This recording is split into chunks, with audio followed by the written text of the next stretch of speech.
Open letter of Crown Prince Reza Pahlavi to the religious authorities of the regime. Tuesday, September 8, 2009.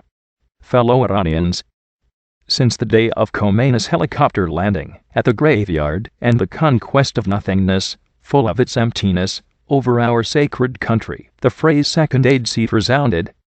The deceitful and shameful execution of our country's courageous military officers, the murder of patriotic politicians, the especially vicious execution of the first female Iranian minister, and the systematic execution of all those brave, young, innocent Iranians who chose to dissent and, like Babak, held their position and rejected the jurist of ignorance and tyranny, all in all demonstrated one thing: our country is under another siege of darkness and domination by outsiders. My countrymen, Atamalek Javani, the great historian of our land, describes the raid of the Mongolian army on Iran as such: they came, uprooted, burned, killed, took and left. This concise sentence, in my opinion, is the grandest and most descriptive short story of the long reprehensible history of desert dwellers in our country. And I have no doubt that on the day after the fall of the current evil regime, history will bestow a similar phrase to describe their deeds. Fellow Iranians, enough is enough. The time has come to accept our historic duty. Our nation is still suffering from historic shortcomings due to external or internal causes. But a new millennium has begun, and we are standing on the verge of a historic moment. It is in this vein that I ask each and every one of you to think clearly and choose wisely a way forth for our nation. My dearest, let us come together and collaborate regardless of our ethnicity, kin, class, language, religion, or beliefs. Let us do our historic duty in both the cultural and political arenas, and once and for all, close this chapter of our nation's history.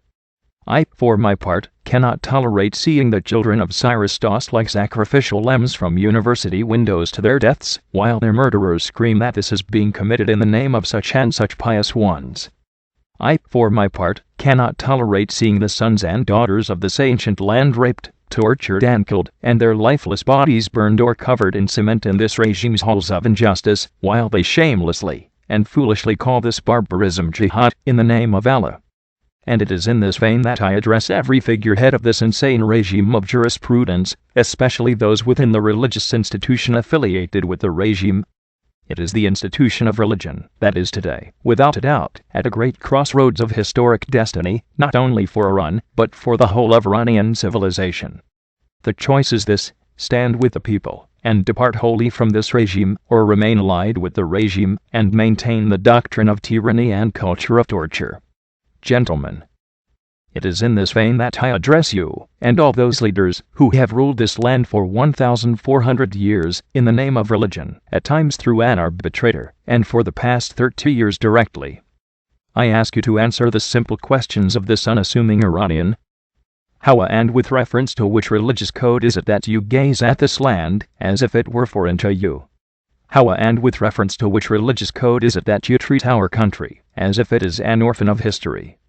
How and with reference to which religious code is it that you consider Iran as historic inheritance worthy of sale, and burning, and flooding and destruction?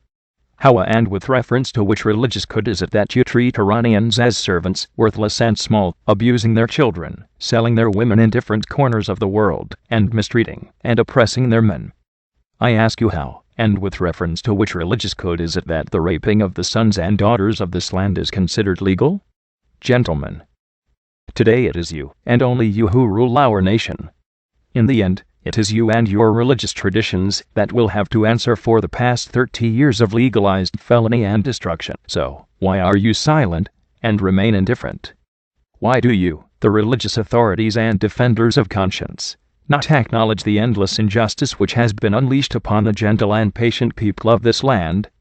Why are you deaf to the incessant screaming of the victims, and why do you not reject the violence that has been unleashed upon the children of this ancient land, such as Mehdi and Taranat? Why do you not stand with the people against the flagrant violence of the most deceitful regime in history, which does not have an ounce of regard for human dignity? Seriously, why? Tell me, what is the motivation for this indifference against such clear oppression? Clergymen, I respect any faith which honors human dignity regardless of the culture and society from which it originates, and of course I will stand against any faith which disrespects human dignity, especially that of Iranians. So clarify your stance, because my choice is as clear as day. In choosing between that young Iranian, who was sacrificed by being thrown out of the window, and your altar, without a doubt, I will stand on the side of that broken Iranian, the afflicted son of Cyrus, and not at your altar. May God protect Iran. Reza Pahlavi.